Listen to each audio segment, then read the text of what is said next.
Raouf Mazou, bonjour. Bonjour. Il y a 2 jours, c'était jeudi matin, le HCR a publié son rapport annuel avec les tendances mondiales 2019. Et à l'occasion aujourd'hui de cette journée mondiale du réfugié, nous allons revenir sur les grandes tendances de ce rapport. Je le dis tout de suite, ça n'est pas très optimiste, pas optimiste du tout d'ailleurs, parce qu'en 2019, il y a eu un record de réfugiés, de personnes déplacées, avec 79 500 000 personnes déplacées dans le monde. En gros, même, le chiffre a doublé depuis 10 ans. C'est absolument terrible. Depuis 10 ans, tous les ans, depuis 2011, tous les ans, grosso modo, ce nombre de personnes déplacées, réfugiées augmente. Comment expliquer d'abord cette augmentation depuis une dizaine d'années?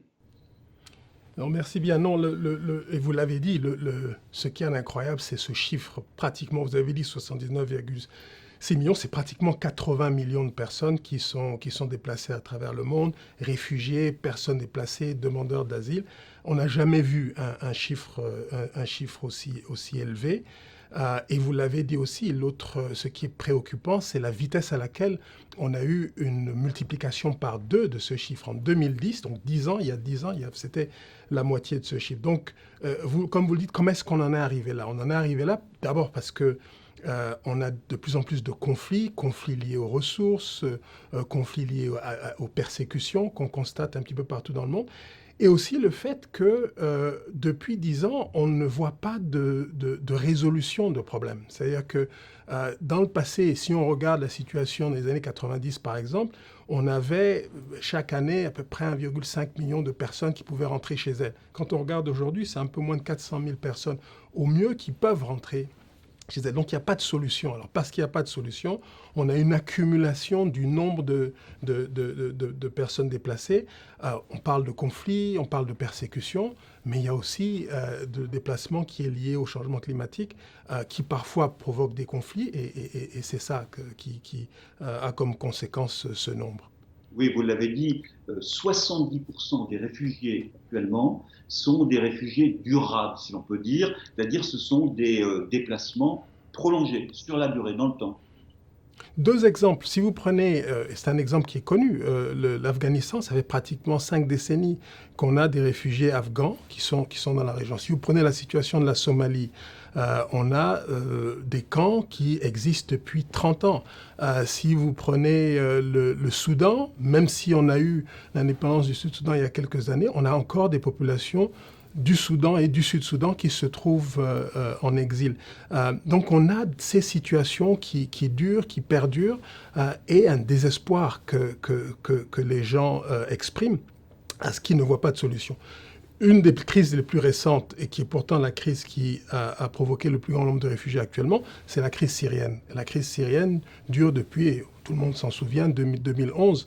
On est en 2020 et on ne voit pas réellement de solution. On voit des chiffres qui demeurent, quelques mouvements de retour qui se présentent, mais très très très peu. Alors justement, on va revenir sur les pays où il y a le plus de personnes déplacées. La Syrie, qui entre dans sa 10e année de conflit, Effectivement, 6 effectivement. 600 000 personnes réfugiées, déplacées. Ce sont essentiellement des réfugiés qui vont dans les pays voisins, j'imagine, comme le Liban, comme la Turquie, comme la Jordanie. Absolument, et c'est la grande majorité des réfugiés qui quittent leur pays dans le monde restent dans la région. Ils vont en général dans les pays voisins. Plus de 85%, et les pays voisins sont souvent des pays en développement, et plus de 85% des réfugiés dans le monde restent dans les pays du Sud. Donc c'est les pays qui ont déjà des défis à relever, et en plus de ça doivent gérer la présence de grands nombres de réfugiés. Et ça, c'est quelque chose qu'il faut souligner. On a souvent le sentiment que les réfugiés vont dans les pays riches. Très peu de réfugiés en réalité vont dans les pays riches. Beaucoup de réfugiés restent dans les pays qui sont voisins aux leurs, et qui font preuve d'une extraordinaire solidarité. Bon, le jour du réfugié, il faut saluer l'extraordinaire solidarité dont font preuve un certain nombre de pays dans le monde. Alors derrière la Syrie, ça c'est un peu nouveau, si l'on peut dire, on a le Venezuela. 3 600 000 personnes déplacées, des gens qui quittent le Venezuela. La particularité peut-être du Venezuela, contrairement à la Syrie, ça n'est pas un pays en guerre, les gens quittent le Venezuela pour aller dans les pays voisins également, notamment la Colombie. Effectivement, et c'est un des déplacements nouveaux qu'on a constaté. Et il n'y a pas de conflit en tant que tel, mais il y a effectivement une situation politique, économique qui a pour résultat le fait que les gens aient quitté, et le chiffre, vous l'avez donné, des chiffres énormes. Ce qu'il faut noter, ceci étant dit, et ça m'amène à dire quelques mots sur la situation du Covid-19, c'est qu'on constate actuellement certains mouvements de retour. C'est-à-dire qu'il y a certains Vénézuéliens qui étaient en Colombie et qui aujourd'hui ne peuvent plus survivre dans le pays où ils ont pourtant trouvé l'asile et reviennent au Venezuela. Donc ça prouve la complexité de ces mouvements et le désespoir dans lequel les gens se trouvent actuellement. Alors, le Covid-19, justement, les conséquences du Covid-19, nous allons en parler. Un mot juste avant sur, effectivement, nous avons parlé des réfugiés, des gens qui quittent leur propre pays et qui vont dans les pays voisins, mais la majorité, plus de 45 millions de personnes sur les 80, eh bien, fuient dans leur propre pays. Et ça, c'est un phénomène qui est sur les 80 millions dont on parle, effectivement, c'est 45 millions de personnes qui restent à l'intérieur de leur pays.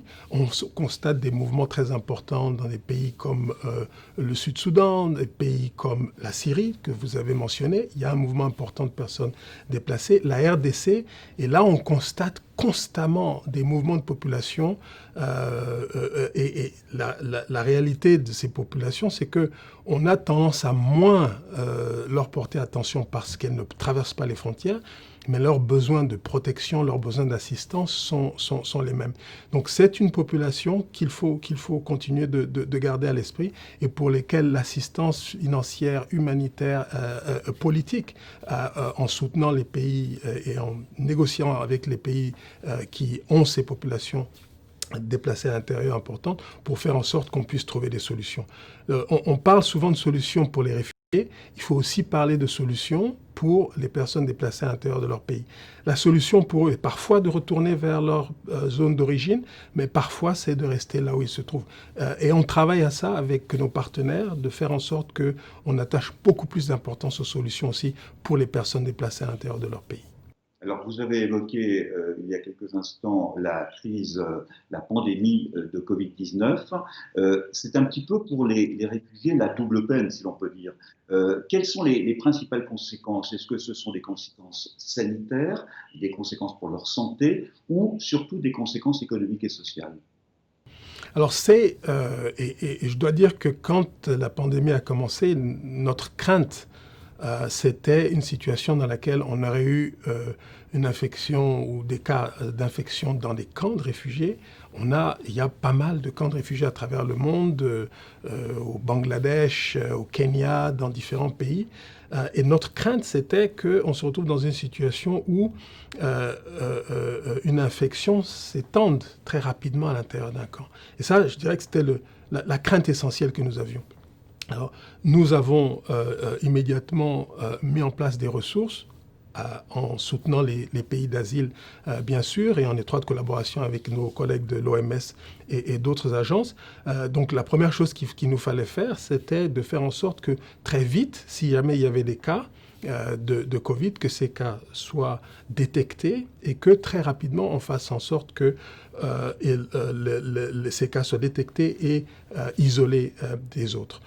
On a aussi dû mettre en place des mesures sanitaires pour faire en sorte que les gens fassent attention à la distanciation, fassent attention au lavage de mains et autres, et on a dû renforcer les installations de santé. Donc c'est ce qui a été fait dans les camps, parce qu'on avait cette crainte que les camps auraient pu être un endroit où aussi, du fait de l'absence de distanciation, on ait beaucoup de cas.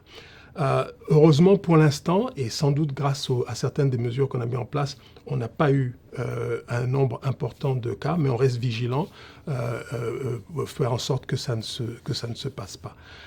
Le deuxième impact qu'on a vu, c'est un impact socio-économique.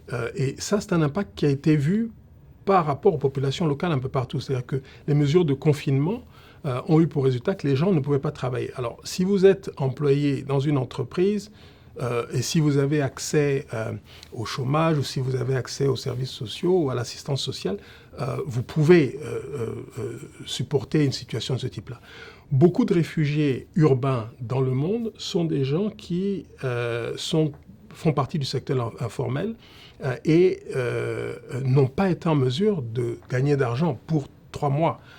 Et ça a été dramatique. Et des populations, des gens qui ne recevaient pas l'assistance de la communauté internationale, qui n'avaient pas besoin de l'assistance de la communauté internationale, ont tout d'un coup demandé cette assistance et nous avons dû faire en sorte qu'ils puissent avoir une assistance qui leur permette d'acheter des vivres, qui leur permette de se soigner, qui leur permette de payer leur loyer et autres. Donc c'est une conséquence qu'on a vue à Covid, c'est une conséquence socio-économique par rapport aux réfugiés qui ne pouvaient pas bénéficier de l'assistance sociale que les gouvernements mettaient en place et qui ne pouvaient pas bénéficier de l'assistance sociale dont on peut bénéficier aussi de la part de la famille.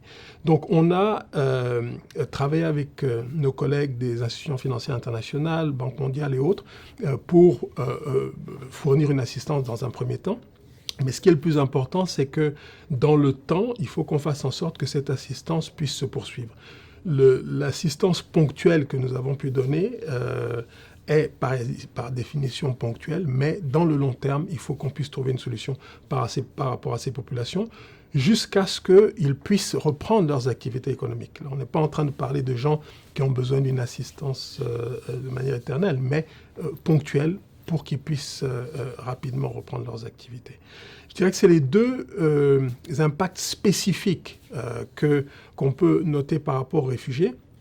Troisième impact, qui est un impact important, c'est le fait que certains pays ont fermé leurs frontières et qu'il a été de ce fait difficile pour des gens qui devaient demander l'asile de le faire. Et dans certains cas, les procédures de demande d'asile avaient aussi été suspendus. Donc, 3 impacts. Il y a beaucoup d'autres impacts, bien sûr, mais je dirais que c'est 3 impacts importants que je voulais souligner. Justement, parmi les pays qui ont fermé leurs frontières, tous les pays européens, et notamment la Grèce, il y a le cas spécifique du camp de Moria sur l'île de Lesbos, avec une situation là aussi qui est particulièrement dramatique. Non, effectivement, c'est une situation qui est dramatique et on avait la crainte, c'était que en plus du caractère dramatique de la situation, qu'on ait une multiplication des cas de Covid. Ça n'a pas été le cas, ça a pu être géré.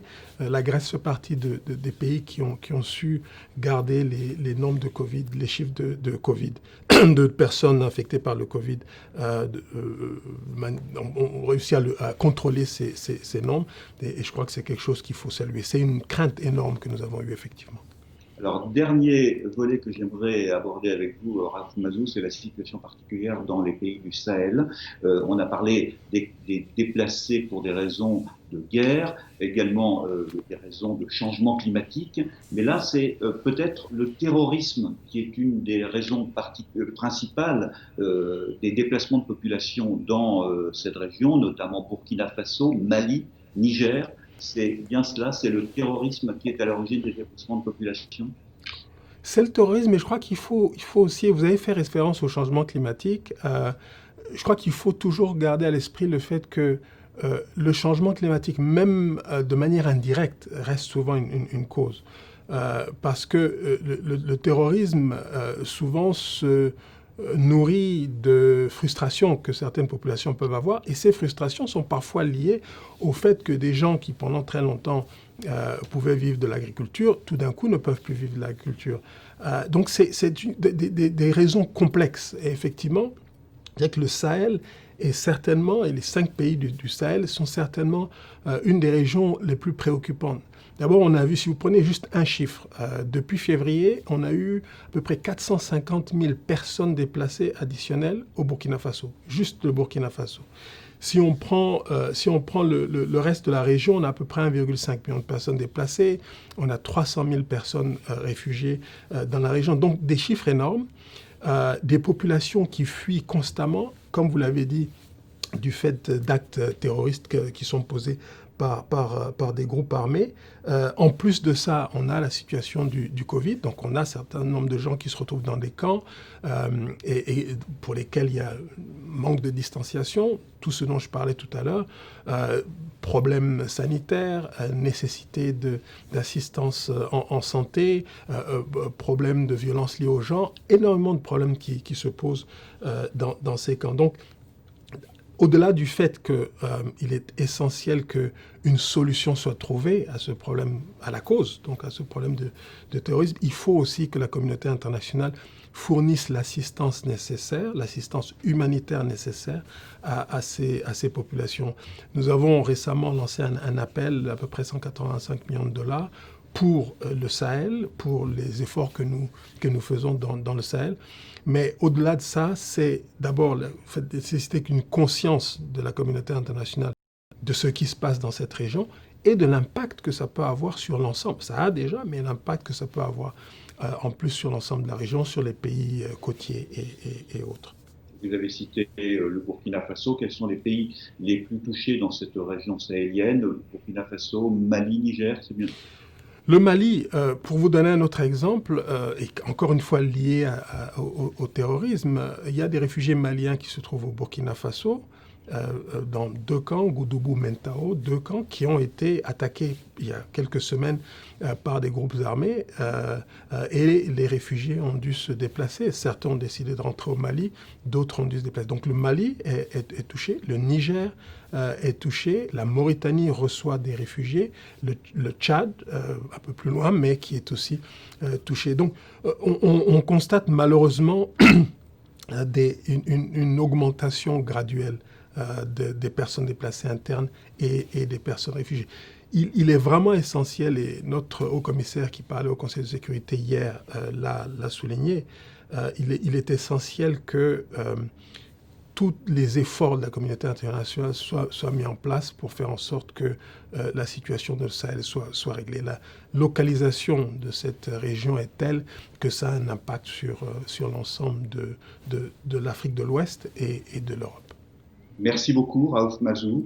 Merci en cette journée mondiale du réfugié d'avoir fait ce point très très complet sur la situation des déplacés dans le monde et avec ce chiffre terrible que je rappelle quand même, près de 80 millions de personnes déplacées, 79 millions 500 000, soit plus de 1% de la population mondiale, un chiffre qui a doublé depuis 10 ans. Merci. Merci à vous.